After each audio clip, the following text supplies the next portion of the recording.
Well, where we started was about 2 hours south of here, which is even more backwoods swamp. I mean, here we have buildings, we have life. Where Asabath started, there was completely a desolate area where there was nothing but us, you know, and just like shrimpers and welders and stuff like that. It makes you want to try that much harder, I guess, to get the fuck out of that whole situation.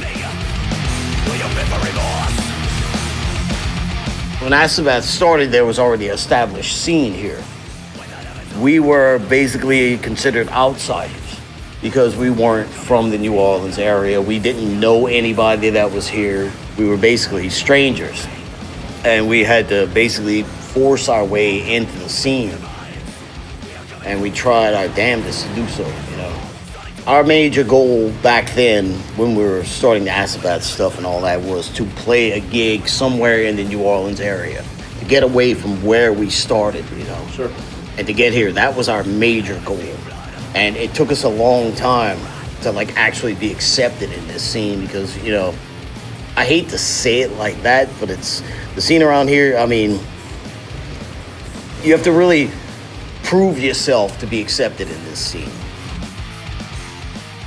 Being from the South, especially Louisiana, like the occult aspect of like this city and just the history of the area and how that influences.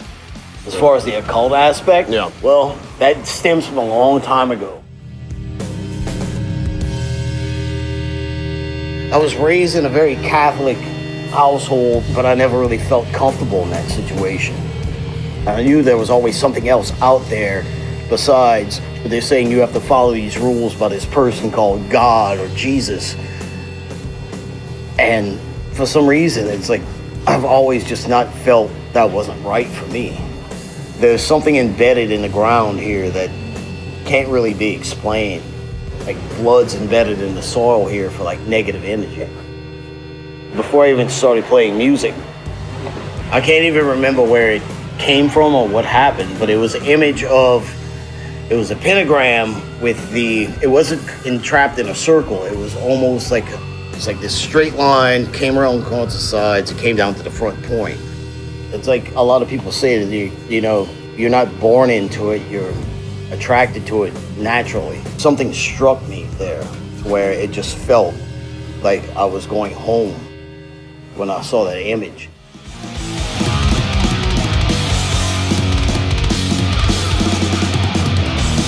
For the king of the holy, the time to stop this war will be won, and this death shall be the domain. Ben Falgu, who sang for Soul and Green, and now the singer for Goat Whore, were really good friends. When he was singing for Paralysis, we played a couple of shows with Paralysis with Acid Bath, and for some reason me and that guy just hit it off. And he was like, man, you ever heard this Dark Throne, Blazed in the Northern Sky? I'm like, no. And he made me a cassette tape of it. And when I heard that, that was just the end. I guess that was when I was like, all right, wow, this is like where I need to be. The whole sludge thing and the whole black metal thing, it's not about perfection and it's not about being exactly on time in playing to this click or whatever. It's about the feeling that comes through with the music. Just this darkness and just exactly like a bleak attitude. Darkness and holding there and you just did fucking 4 lines of coke and you're holding a fucking switchblade in your hand. It's like, should I do it or should I not? Right. It's like, all right, there's no hope in your life. There's nothing left to live for. What do I do now?